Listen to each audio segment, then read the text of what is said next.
Do you have a quarter from 1962? Well, these coins can be valuable. That's what we're going to look at today, is what can make these coins be worth some good money. Well, first up here is a 1962 Denver minted Washington quarter. Now, this quarter has a doubled die reverse. So you want to look for doubling on the back of the coin. Doesn't make these ones super rare. The coin only sold for around 25 bucks. It is the D mint mark. So if you're not familiar with where the mint mark placement is on these quarters, here's an example of where that is. The D mint mark will be above the R and quarter down there at the bottom on the reverse of the coin. So 25 bucks for that coin. Now here's a 1962 quarter that sold for $16,000. Now what makes this coin valuable is the fact that it was graded at a mint state 67. And that means that the coin is in very, very good condition. And that means that there's probably not many of these 1962 quarters graded at a mint state 67. There might be tons of these at a 66 or a 65. But if you get one at a 67, then you might be talking some money. The coin grading scale only goes up to 70. 70 is the best grade you can get. So this coin, $16,000 because of the condition and its grade population. Now here's an example of a 1962 D mint mark graded at a mint state 63, 4 grades lower than the previous quarter. Now this coin only sold for 10 bucks. So big difference between a mint state 63 and a mint state 67. Big difference in values there, 16,000 or 10 bucks.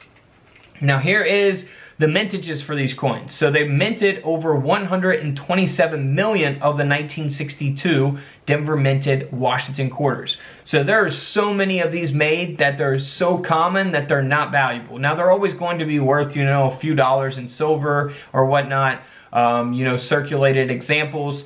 But the real value is in the high grades and in the errors itself. So here is an example of an mint error coin. It's the 1962 Denver minted Washington quarter where we have the D over the D. So a repunched D mint mark. So you want to zoom in on your mint marks with your coin microscopes, coin loops, and check those mint marks to see if they have been repunched. Now it is graded at a mint state 65 as well, and the coin ended up selling for $144. Now also something to look for on these quarters from 1962 is a doubled die obverse. So here's an example of what that looks like. You can look for that on the lettering where it says, "In God We Trust." And this coin ended up selling for over $3,000. Not just because of the doubling, but also because of its condition. It's graded at a mint state 66 plus. So that will give the coin a lot of value as well, along with that doubled die obverse. So always pay attention to your coins up close, of course. Now here is a 1962 no mint mark. So it will not have a mint mark on the reverse of the coin. It does have some amazing natural toning to the coin as well.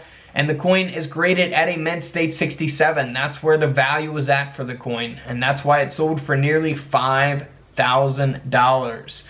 Not too bad, 25 cents for $5,000.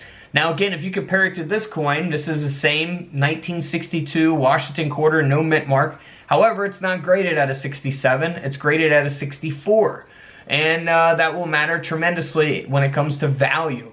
And that's why the coin only sold for $10. So big difference from 5 grand to 10 bucks. Now for the no mint mark, they produced not 127 million, but 36 million. So much less than the D mint mark. However, 36 million still makes it a very common coin. So it's not super rare to have a 1962 no mint mark Washington quarter.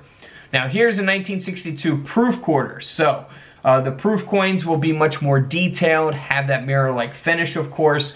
This is graded at nearly a perfect grade. A 70 would be perfect. This is graded at a proof 69 deep cameo. And this quarter ended up selling for over $1,000.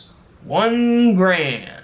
Now also on the 1962, if you want to look for a type B reverse, the letters E and S will be clearly separated there. That's how you distinguish a type B reverse on these coins. And feel free to check out my other coin videos where we're showing you newer coins and older coins that are worth money. Alright guys, don't forget to subscribe in the middle. Feel free to check out the videos to the left of me. And until tomorrow, I'll see you guys in the comment section below. This is Couch Collectibles, and this is where I disappear.